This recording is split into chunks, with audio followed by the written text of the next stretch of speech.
Morning. So, I did it. So, this week's Parshas Vayikra, we're starting a new Sefer. It is, the name of the Torah portion is Vayikra. It is also the name of this book, the 5 books of the Torah, the Chamisha Chumshei Torah, the 5 Chumoshim or books of the Torah. This is the middle and third book. In English, it's generally referred to as Leviticus. In Lashon HaKodesh, the name in Hebrew is Vayikra. So it's the name both of the book and of the parsha of this week's Torah portion. So the name Leviticus is connected to the fact that this Sefer of the Chumash primarily really addresses the service in the Beis HaMikdash, in the Mishkan, the Karbanos, the sacrifices, all the various things that were done in the service in the Beis HaMikdash, in the temple. And this was carried out primarily by the Kohanim, with the assistance of Levim. The Kohanim were a subset of the tribe of Levi. So this book is basically talking primarily about the work that was done, the service that was done by the tribe of Levi, which is where the name Leviticus comes from. So that's what we're talking about this week. And Karbanos, the sacrifices, this was really the foremost thing, the primary thing that happened in the temple, the primary form of service. There were a lot of different things, but the thing that certainly was the forefront of the stage was sacrifices. Now, obviously first of all, being the foremost form of service in the temple, and being such a huge portion of Torah, there must be some really significant lessons that we can take out of this today, even though we don't have a temple, even though we don't bring sacrifices in the literal sense. Certainly there's going to be a very large amount of relevance that the lessons very practically relevant to us today, lessons that we can take out of these karbanos, out of the sacrifices. And there were all different kinds of sacrifices. There were sacrifices that came from the animal kingdom, sacrifices that came from the plant kingdom. I don't know if it's called a kingdom, but the world of the vegetative, of plants. The foremost sacrifice, the foremost carbon, the one that happened the most,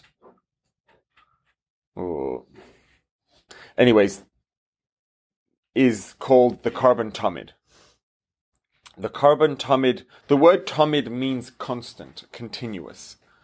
This was a sacrifice that was brought every single day, without fail, twice a day. It was brought at the beginning of the day. The morning services opened up with this sacrifice, and the daily services closed with this sacrifice. It was brought twice a day. There was the tamid of the morning, the tamid of the evening. These are represented today by Tfilas Shachris, the morning prayer, and Tfilas Mincha, the afternoon prayer. And in fact, the times when we say these prayers actually reflect the times that these sacrifices could be brought, because that's what these prayers represent, those sacrifices. And the fact that these prayers represent those sacrifices is actually expressed in the halachas, in the practical guidelines of when we say these prayers. So the time for Shachris and Mincha reflect the time of the carbon tamid, the morning tamid, and the afternoon, the evening tamid. There are obviously going to be a lot of lessons, very fundamental and really important lessons that these sacrifices, that all the sacrifices in general. I mean, we could sit and talk all year about the lessons we can learn from sacrifices, but we're going to focus today on a few that come specifically, primarily from the carbon tamid, from this continuous sacrifice. And the first thing is, or one of the lessons that is really important and it's very practical, and it's really very important, and we'll see why, is this wasn't an enormous sacrifice. On the scale of, size, mass, cost of various animals that were brought as sacrifices, this was a lamb. A lamb is relatively small compared to some of the bigger ones that were brought. And also relatively, I guess we could say, budget friendly. And not only does a lamb obviously cost a lot less than, let's say, a cow, a bull. This was a korban that was brought on behalf of everybody. So the korban tamid was a communal sacrifice. It was offered up by the entire Jewish people every day. Now, obviously, not everyone came and actually participated actively in the process of making the sacrifice, but everyone contributed to it, and it was brought on behalf of everybody.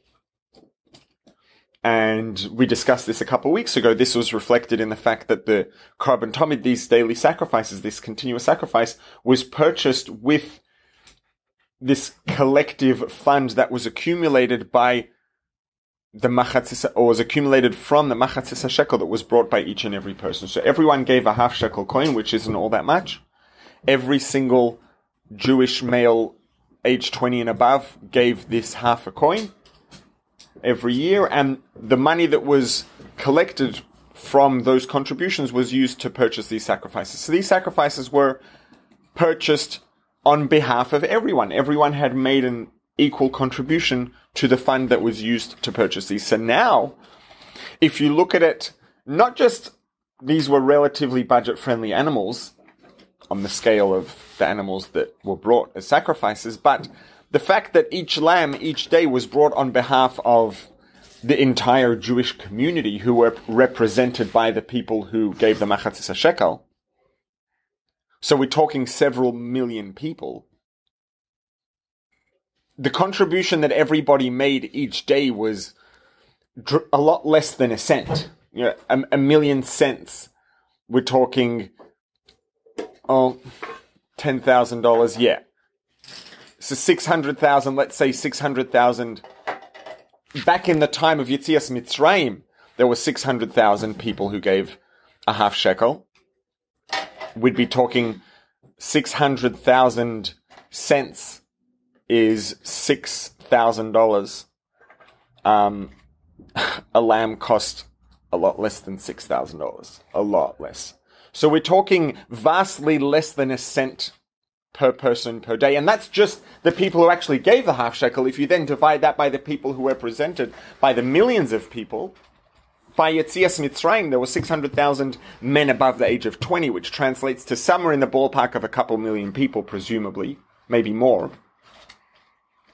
So we're talking, maybe a couple of percentage points of a cent contribution per person. And this was the sacrifice. This was called the continuous sacrifice. So what we're talking about here is a sacrifice that was given, a fraction of a cent, a very small fraction of a cent per person per day. But this was enough to establish this as being the continuous sacrifice, the daily sacrifice, which both opened and closed the entire daily service in the Beis HaMikdash. So what we see here is that something very significant was established through a commitment that was, in terms of the magnitude of the commitment, what was actually the magnitude of what was given by the people, was extremely small. For us to be committed, for us to be all in, doesn't mean we have to take our entire life and give it away. We don't have to take all our money and give it away. We don't have to take all our assets and give them away. We don't have to take all of our activities, everything that exists in our life, and give it all away. The amount that was given away for this daily sacrifice was a half a shekel per person per year.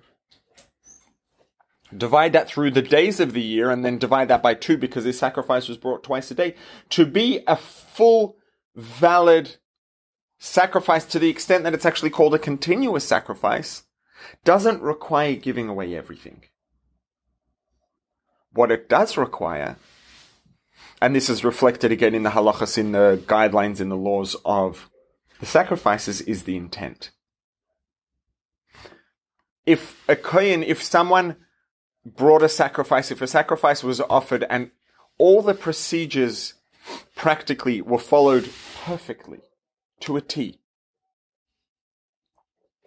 but there was even a minor problem with the intent, particularly in certain parts of the intent, that could invalidate the entire sacrifice. So, and what we see here is that we don't have to give our life away. In terms of the magnitude of what we have to actually give away, it doesn't have to be that huge.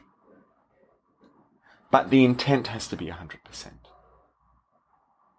And we've talked about this in some different contexts, the importance of perspective, the importance of mind frame.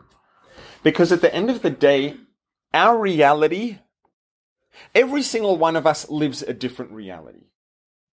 Now, different reality doesn't mean that, some of us are delusional or we have, our perceptions of reality are entirely different to each other.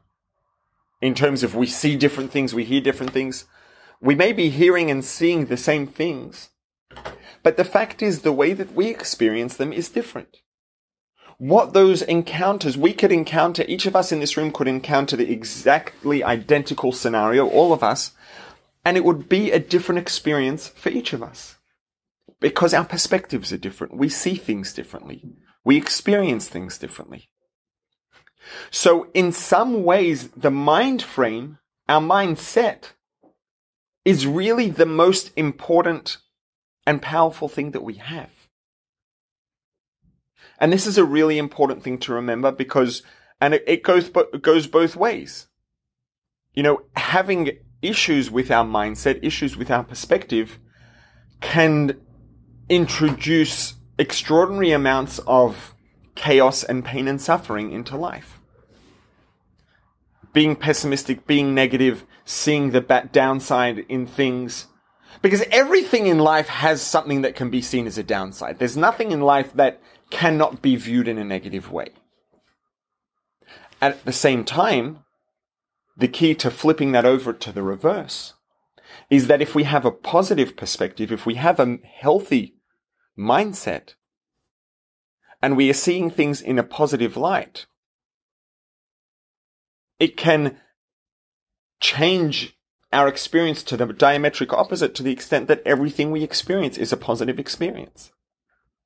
It doesn't mean that bad things will not happen, but at the end of the day, our life occurs through our experience.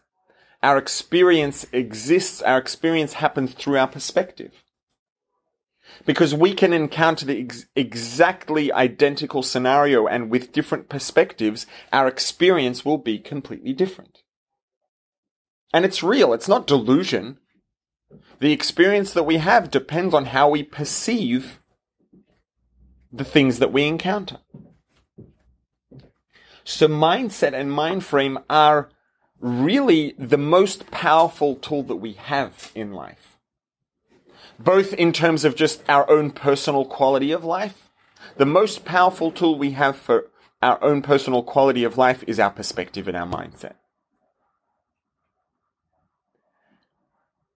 And what that means is that mindset is the most powerful tool we have, and it's the most efficient thing.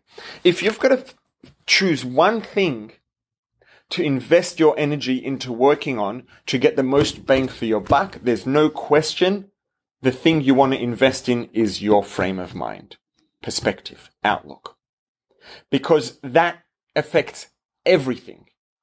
Everything, in as far as it's going to affect us, affect our quality of life, and contribute to our experience, depends on how we perceive it.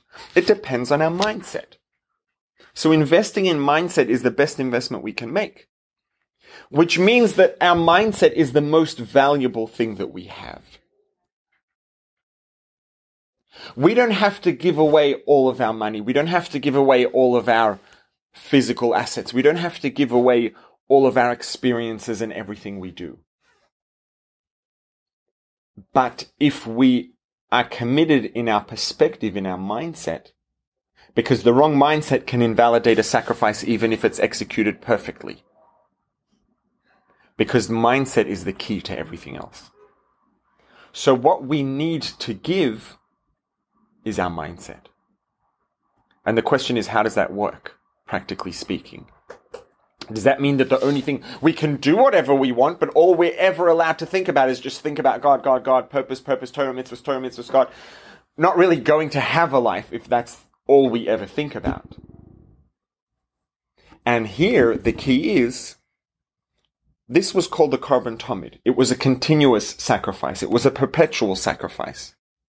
A constant sacrifice. But it wasn't brought all day, every day. It was brought 2 distinct times each day. One time in the morning, one time at the end of the day. In terms of the percentage of the day that the process of offering this sacrifice actually took up, it's a pretty small fraction. But if we have that intent, and when did it happen? It opened up the day. If we start off the day with an emphasis and a focus on our intent, on our mindset, even if we don't spend the whole day thinking about it, focusing on it, actively meditating on it, but if we do focus on it and give it the attention that it deserves first thing in the morning, that little sacrifice in the morning becomes a Korban Tamid, a continuous sacrifice. Because when we adjust our mindset in the morning, first thing, before we do anything else, before the rest of the service, that then affects our experience the entire day, in the morning and in the evening. There's a joke, or it's actually not a joke at all, but there's an expression that people would say, it's the kind of thing people say to Fabrengen, that the day starts, the day starts with Moed Ani, thinking about mindset and about practical, what are things that we can change? You want to change your whole day? Start with your Moed Ani. But the question is, where does Moed Ani start? Moed Ani starts with Krish Mashal Amita. Moed Ani starts with how we go to sleep at night. And this isn't just a Jewish thing. This isn't just a Torah thing. I actually don't recall where this came from at all. It's not from a Torah source. It's from, I think, some sort of a psychologist, probably not Jewish, who said that going to sleep at night, because considering the fact that when we're asleep, thought is continuous, right? The mind is always thinking, and this is reflected halachically in the fact that we are not held responsible for thoughts that pop into our minds. There are all kinds of things, all kinds of thoughts that are negative, all kinds of thoughts that are prohibited. Many different varieties, for all different reasons. For a thought to pop into our heads is not something that we are liable. We are not liable for thoughts that pop into our heads, because the nature of thought is that it's continuous. And this is in Kitzur Shulchan Aruch. This is straight up halacha. This isn't Kabbalah. This isn't feel-good therapy. This is practical halacha in Kitzur Shulchan Aruch. We are not halachically liable for thoughts that pop into our heads. We are halachically liable for the thoughts that we choose to entertain. If a negative thought, a prohibited thought pops into my head and I immediately divert my attention to something else, as far as my responsibility or culpability is concerned, halachically, never happened. It's not never happened, but it's irrelevant. I didn't do that. It happened to me. I'm not responsible for things that happen to me. I'm responsible for how I respond. Thoughts that pop into my head happen to me. The question is, what do I do about it? All right, so that's because thought is continuous. And this is true when we're asleep. Our minds continue to work. We have dreams. Our minds process things. And when it comes to sleep, I'm trying to remember exactly what the wording is. I remember in a neuroanatomy lecture, I think it was. And the professor said something along the lines of, we don't actually know what sleep does and how it works.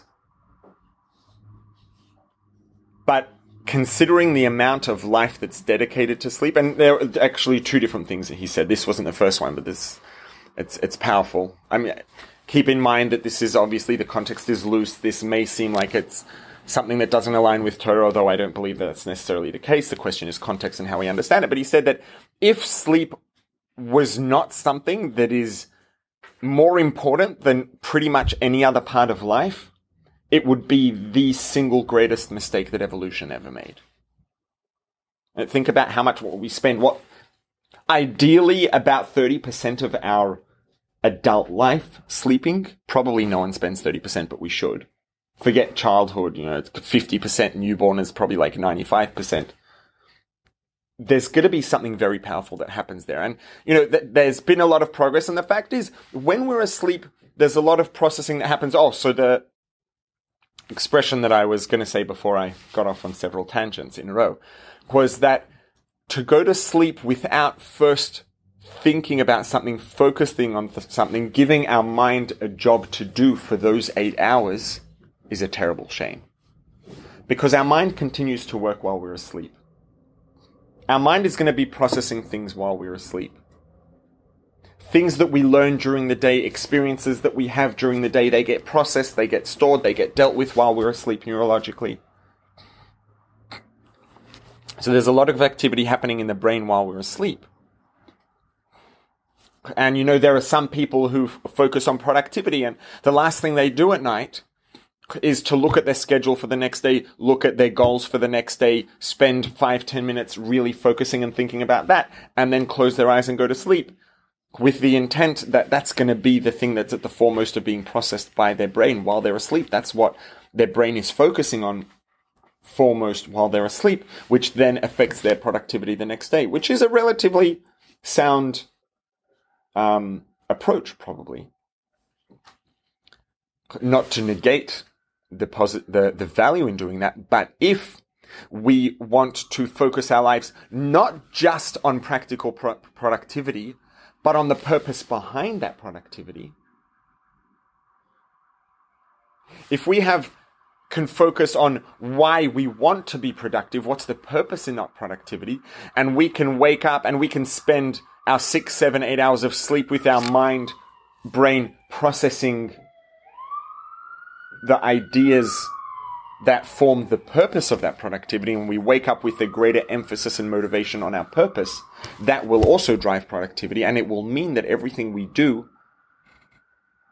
we don't need to spend the whole day thinking all day about purpose, specifically consciously thinking about our purpose, consciously thinking about God, consciously thinking about why we're here. Because if we spend the whole day consciously thinking about that, we're not going to get anything done. It's not going to be very productive, and God's not going to be very happy. If I don't manage to find time to put on my tefillin because I'm so busy thinking about the purpose for which I'm supposed to put on tefillin, and because I'm so busy thinking about that, I don't manage to put them on, it's not going to make God very happy. That doesn't realize my purpose. That's distracting me from my purpose. So practically speaking, to fulfill our purpose, we have to spend most of the day doing things. But if we start the day with Moida Ani is very short, takes a few seconds. We do it right, it could take a half a minute, a minute. We want to spend some time thinking about what we're saying, thinking about what we're about to say before we say it. First thing we do when we open our eyes, Moida Ani lefonecha melechai v'kayam. I acknowledge before you, Melechai v'kayam, living and eternally existing King. The first thing we think about, why am I here? I acknowledge before God that my existence is a gift from God and that I am here with a purpose. It's not the whole day.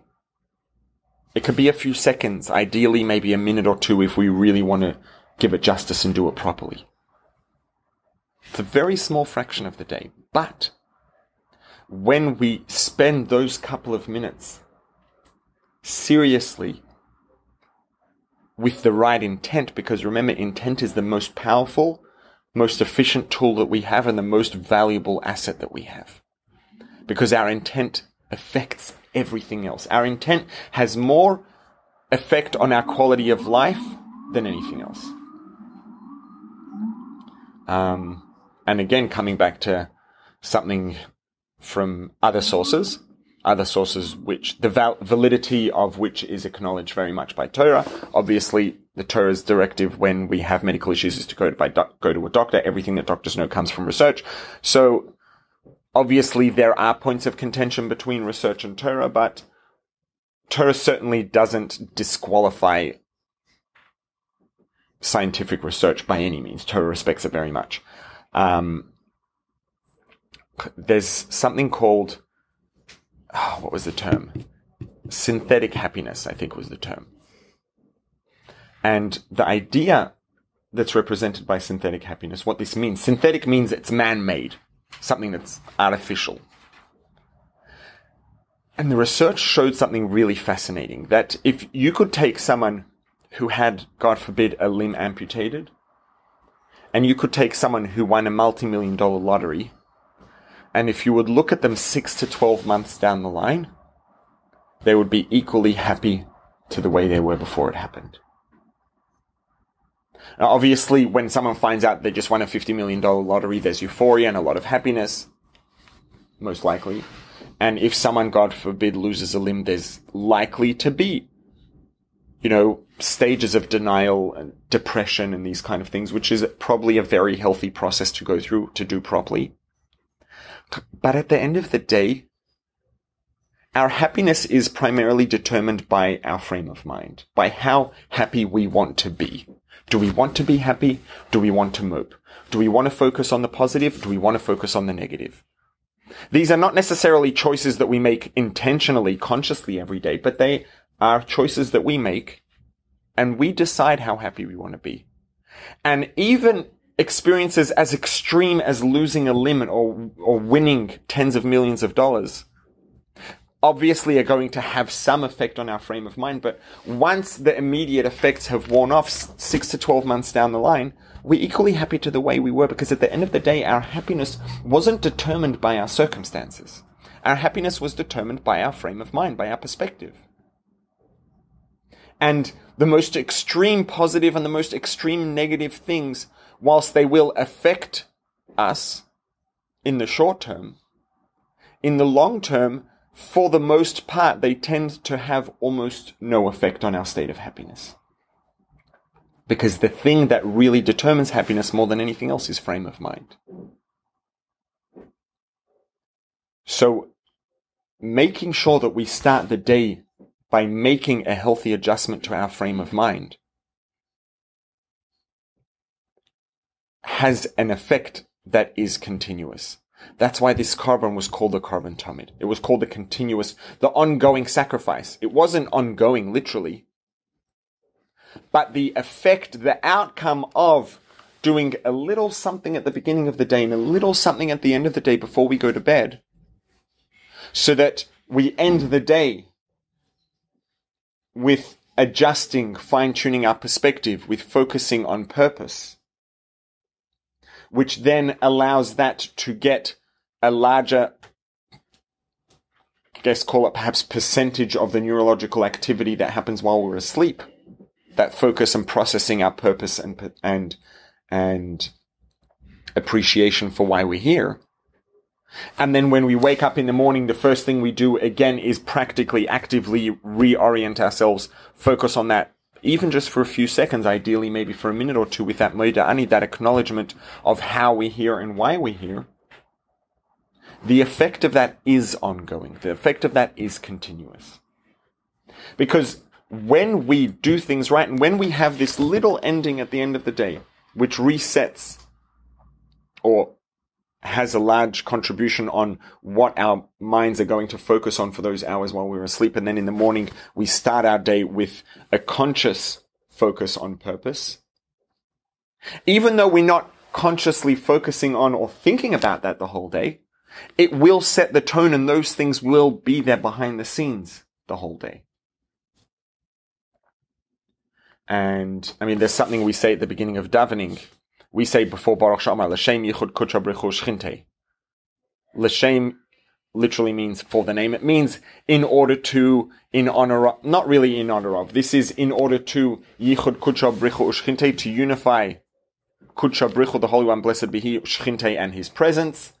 And obviously there's, that's very loaded and there's a lot to talk about there. But just the idea that before we say Baruch She'amar, before we start davening, we are dedicating it to contributing to the realization of the purpose of existence, to serving Hashem, to serving the Creator. And there are various customs for when people will say this phrase, L'shem Yichud Kutcher B'Chol Shchinte, at other times throughout the day on occasion. Our specific custom is that we just say it at the beginning of davening, and that carries on for the whole day. That L'shem Yichud Kutcher B'Chol Shchinte, that dedicating it to the realization of the purpose of existence. We don't have to say it all day, because if we're busy saying that all day, we're not going to be realizing the purpose of existence. But what we're doing is dedicating everything that we will do throughout the rest of the day to realizing that purpose. And just that 1 minute that we spend saying that, and the intent that we have when we say it, again, at the beginning of the day, and there are stages of this. The very first and most foundational one is Moda Ani Lefonecha, the first thing we say when we wake up, acknowledging how and why we're here. The outcome of that is continuous. When we do that right, when we end our day, the Tomid Shel Bein Harabayim, the ending of the day, is this very sacrifice that's small in volume, but very large in power, very large in efficacy, because it adjusts our mindset, it adjusts our perspective, which is the most powerful tool that we have. And the outcome of this evening and morning adjustment in perspective is continuous. It affects everything that we do throughout our lives. So one lesson that we're getting here from the Korban Tomid, from this ongoing sacrifice, is that the volume, the magnitude of the sacrifice doesn't necessarily need to be huge.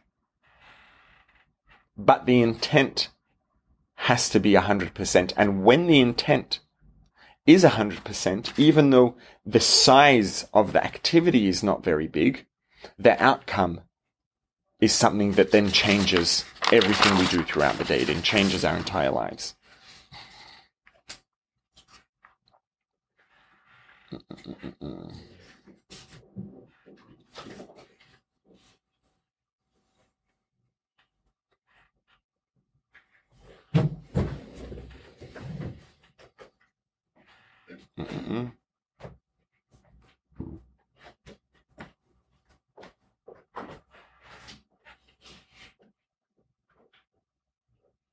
Sorry, 1 second. This is like the epitome of like quality, not quantity. Correct. And it's more than just quality, not quantity. It's that quality breeds quantity. Right? Because if we have an activity that's small in size, but the quality and the value is large enough that it can then transform everything else that happens through the day, the quantity that's achieved is actually enormous. Right? So if we, it's kind of like treating the cause versus treating the symptoms. When you're treating symptoms, when you're doing damage control, and in a ways, it's kind of similar to what we were talking about last week. Last week the context was a bit different. Last week the context was damage control for a relationship, right? When someone's done something wrong in a relationship, treating or rectifying what was done wrong is never going to really get things back to the way they were. And it's not going to stop it from happening again. But if you can narrow in, if you can get to the root of the problem, not what did I do wrong, but why did that happen? What's wrong with my commitment? What's wrong with my sense of relationship that allowed that to happen? That can really repair the relationship itself and stop it from happening again. So here it's a similar sort of idea. It's the fact that our intent and perspective is the foundation of everything that we do. And in a couple of different ways. First of all, practically, right? If we're more motivated and we have a more focused and well-adjusted intent, it's going to be easier to do the right things practically. And everything that we do is going to be coming from the right place for the right reason, for the right purpose, which means that things that are mundane have now become sacrifices. They've now become contributions because we're doing them. You could do the exact same thing for different reasons, and the value that's generated by that act will be completely different. So it's not, it's focusing on finding the most, if we're talking about quality versus quantity, focusing on finding the thing that is the most efficient, which is always going to be to get to the deepest possible root of the issue, which then allows you to actually generate an outcome that's not only large in quality, but large in quantity, through an investment that's relatively small in quantity, because it's extremely high quality. Make sense? Right, so when we talk about quality versus quantity, a lot of times the emphasis is on, you may get something that's smaller in quantity, but it's greater in quality, and therefore it's equally or more valuable, which can be true. If we talk about investment and making an investment that's extremely high quality and therefore extremely efficient and extremely effective, the outcome that's generated can actually end up being very large in quantity as well. Right, so what we're doing here is revolutionizing, transforming the entire day and everything that happens throughout the day based on a contribution, on an investment that's relatively small in quantity because it's so high on quality. Right. But there's no, the outcome isn't quantitative. You can't calculate numerically, you know what I mean, what the outcome is. Can you elaborate a little? Because that could go in a couple of different ways. I'm just thinking, the way you said it, maybe I'm misunderstanding. It's like you're saying that the outcome could generate more in quantity as well, right?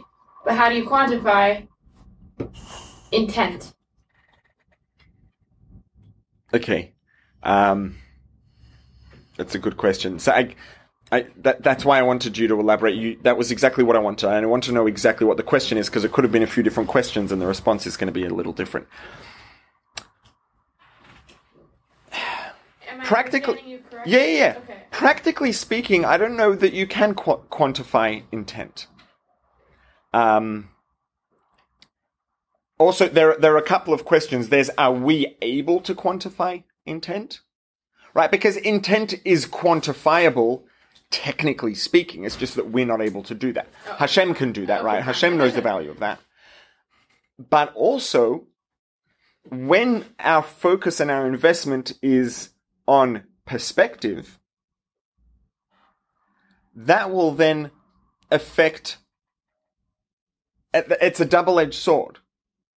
In both positive ways, not positive and negative, which is what that expression sometimes means, because it operates on two fronts. First of all, a change in perspective affects the experience that we are going to have as a result of every single encounter during our day, right? Our perspective is going to determine the experience that results from that for us.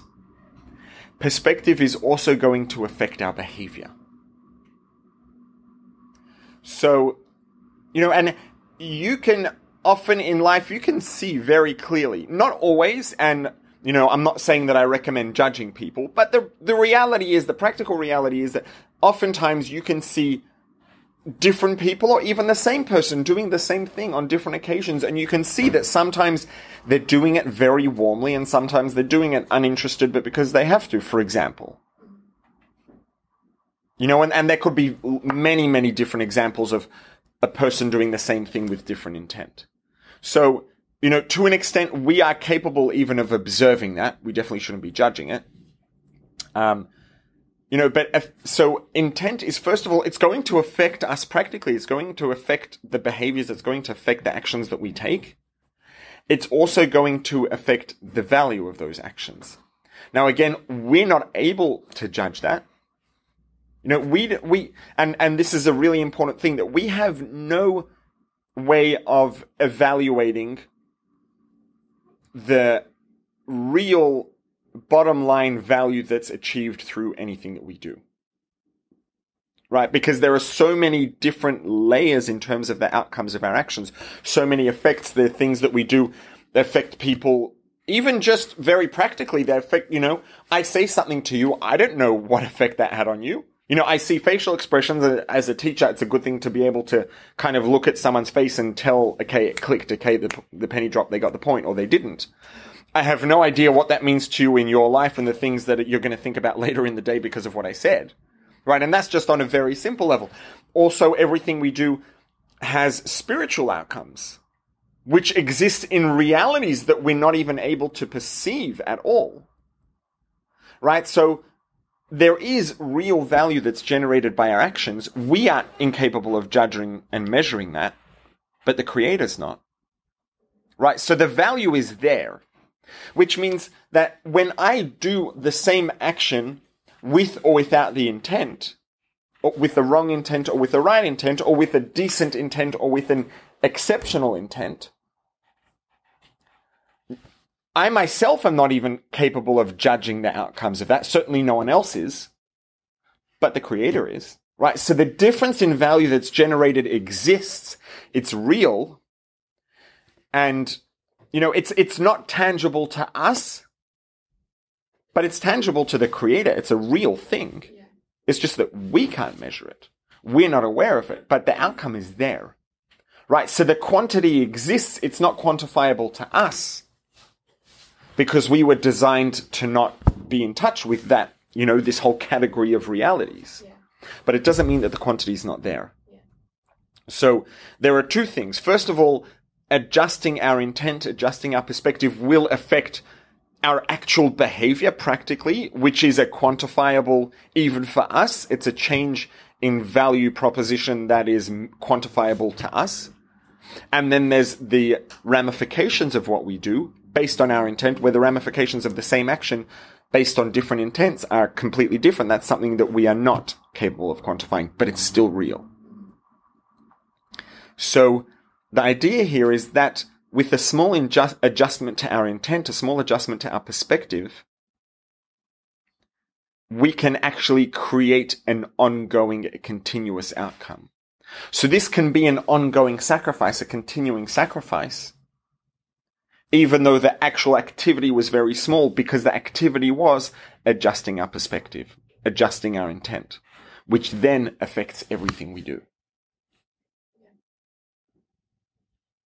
I find that word, like intent is a frame of reference that's preemptive to an action. So to actually use the word intent when you're performing, say, when you're davening for half an hour, it's a misnomer because you intended to pray and you're praying. So you've fulfilled your intentions.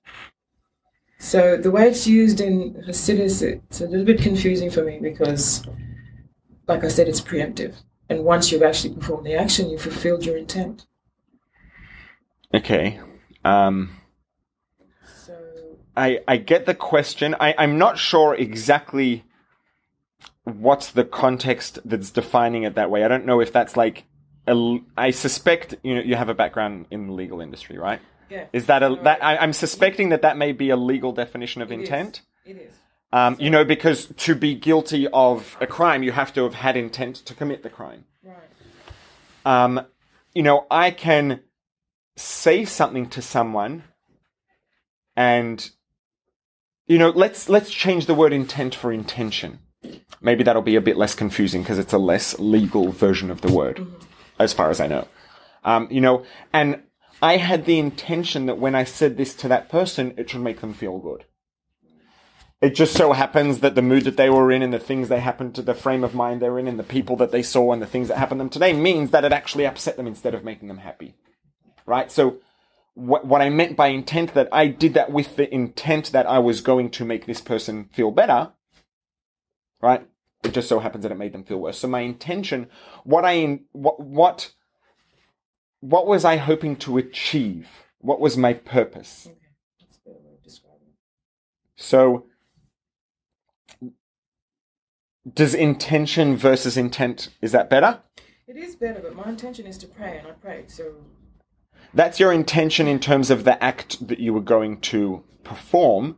The intention in terms of what you were going to, the outcome that you wanted to generate or what you wanted to achieve. I wanted to finish praying. You may have wanted to finish praying. You may have wanted to connect to fortify your connection with the Creator through praying. You may have wanted to fulfill the Creator's directive to pray. Right? So in all of them, I guess your legal intent was to pray. Right. But what you were actually thinking about achieving is different. Okay. Right? So those are different variations. The question is, am I thinking about, okay, I am going to pray now because this is what I have been taught to do. Or is it, I am going to pray now because this is my routine? Or is it, I'm going to pray now because this is what God has told me to do? Or is it, I am going to pray now because this is going to realize the purpose of existence? Right? So the legal intent in all of those cases is to pray. Yeah. And I'm praying because it makes me feel good. Okay. To do what I'm supposed to be doing. So that is like a really, well, you didn't really open a can of worms, but that could lead into a can of worms. That's never endless in terms of its depth. But, right, so, but those are two different, those could already be two different intentions or reasons why you did what you did. One is to feel good. Yeah. One is to do what you're supposed to do. Mm-hmm. The combination of the two is to feel good because you're supposed to do what you're supposed to do. Right. Or to do what you're supposed to do, which will then, as a result, make you feel good. Yeah. Well, the other way to say it is to not feel guilty because I haven't prayed. Right. Avoiding pain or pursuing pleasure. So I'm just trying to think of another example that's going to give us a few more options and be kind of easy and a relatively simple illustration. Go to work. Right? I can go to work because I need my paycheck. I could go to work because I believe in what I do. I could go to work because I believe in my boss and I want to generate value for my boss. I could go to work because it's my routine. I could go to work because I'm a workaholic. I could go to work because this is a part of my realizing the purpose of existence. Right? In all of those cases, I'm going to work. But the reason I'm going to work is very different. What I'm hoping to achieve through that work is very different. I may be going to work because I want to make lots of money. I may be going to work to make lots of money to give lots of charity. I may be doing it to save money to put, to provide for my kids. I may be doing it because I like the thought of having, the feeling of security that I get from having a lot of money in the bank. It may come because I want to have the status that comes with, having lots of money. So even within one general direction, which is to have lots of money, there are many, sub-variations of that. So I could be doing the exact same thing for many, many different reasons. Now, in terms of if we're measuring the value that's generated by my actions in the context of the purpose of existence. Well, who's measuring it? Hashem, right? Yeah. I'm not talking about us measuring. I'm talking about discussing hypothetically in the view of absolute truth, which is only known to Hashem. So if I go to work because I want to make lots of money so that people are going to pretend that they like me and it's going to give me status, the spiritual value or the contribution that makes to the realization of the purpose of existence is very different to me doing those exact same actions, going to the same job and doing the same things with the intent that I'm doing this because this is part of my mission here as a participant in the realization of the purpose of existence. Yeah, it's very different. Very different, right? So when I said intent, that was what I meant. What's the reason? What's the purpose? What am I hoping to achieve? Why am I doing it? And first of all, and again, my behaviors are likely going to be very different, right? The way that I conduct my business is likely to be different. The things that I'm going to pursue in that business, in my business endeavors are likely to be very different. But even if they're not, even if I do the exact same set of activities, having the very different purpose, a different reason, a different intention, a different driving force is going to mean that the value that I've generated, the spiritual outcome, the pleasure that the Creator gets from my actions is going to be very different. Another example, let's say you walk into the kitchen and you see someone cooking. You may have no idea who that person's cooking for or why. If you walk into let's say you walk into the kitchen and you have some insight on the context and what's going on, and you know that that person's cooking because they just love food and it's worth it to them to, get all involved in the kitchen to enjoy good food, which is fine. There's absolutely nothing wrong with that. But if you walk into the kitchen and see that exact same person with the exact same amount of utensils and the exact same scenario, identical image, and you know that that person's doing this to prepare food for someone who is unable to cook for themselves, isn't feeling well, and can't provide, and this person's cooking that meal for a different person, right? The feeling that you're going to get from the image that you see is going to be completely different. The visual image is identical. But the sensation that provides for you is completely different. Right? Now, in terms of the value of our actions, when we talk about the real, ultimate, absolute value, it's a little bit intangible because that value is abstract. Right? That value is, one of the ways of, first of all, we could call it this as being an absolute value that's generated. It's also definitely going to be one of the best yardsticks of that value. Not for us, because we don't know, but to an extent we know, right? The actions that I'm doing, to what extent are they pleasing the Creator? Right? I could be going through the exact same day, the exact same encounters at work, the exact same execution of the exact same things.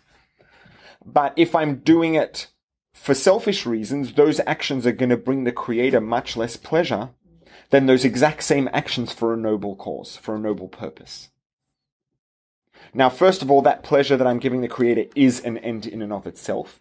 It's also an indication of what sort of contribution am I making to the purpose of existence, to bringing matter and spirit together, because that is intrinsically going to be tied into and therefore proportional to the pleasure that the Creator gets from something that I do.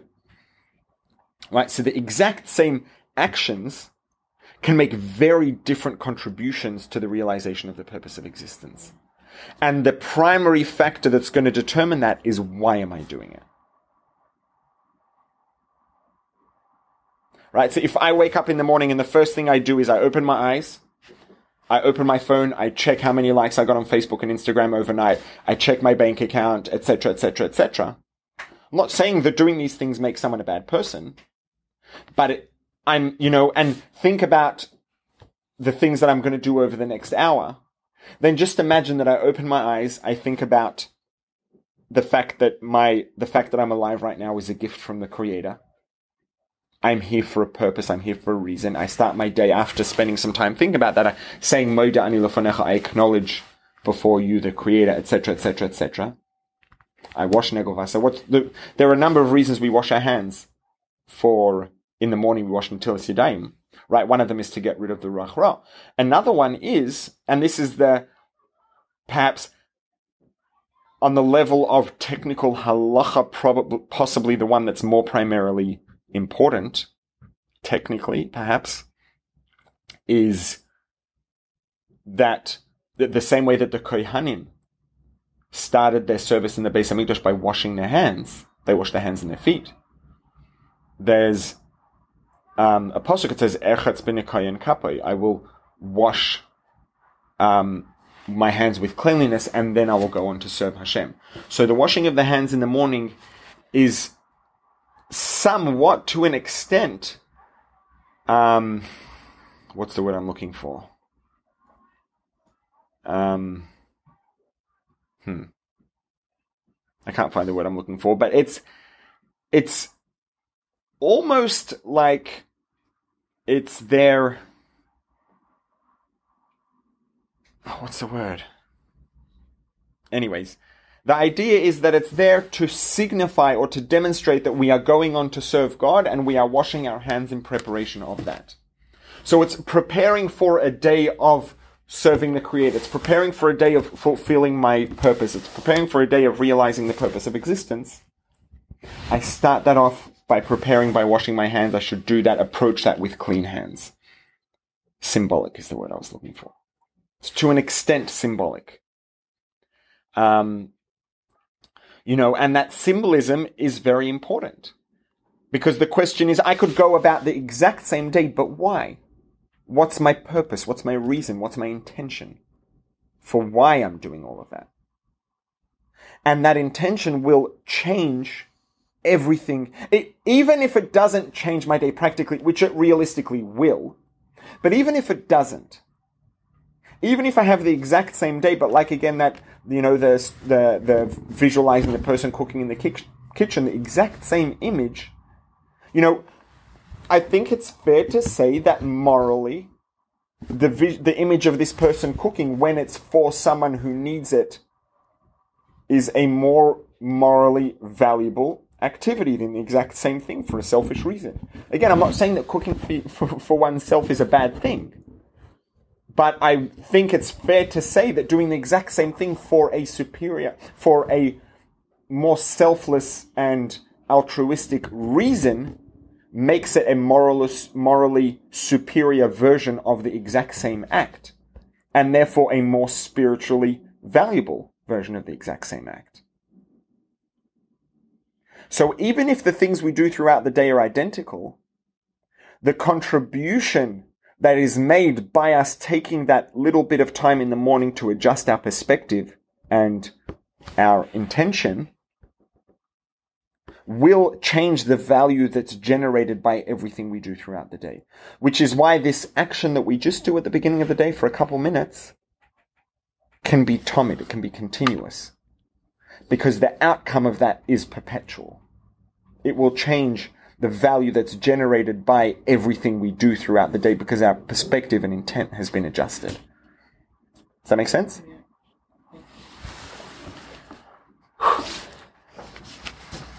And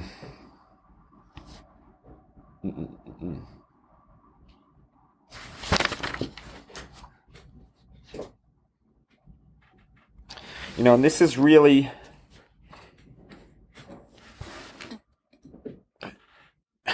I guess it's an equivalent of this. It's very different, but I think it's a true equivalent.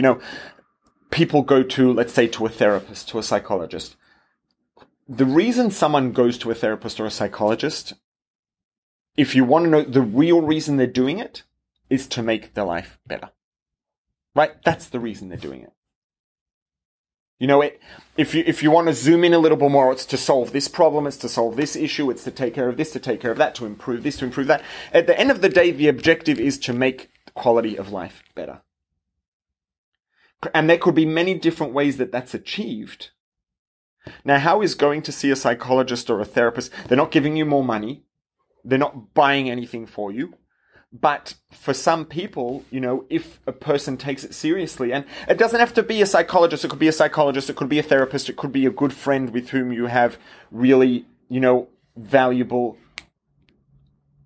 personal, honest discussions. There are very many different ways that this can be done, but adjusting our perspective at the end of the day is the most valuable thing that we can do to change our quality of life.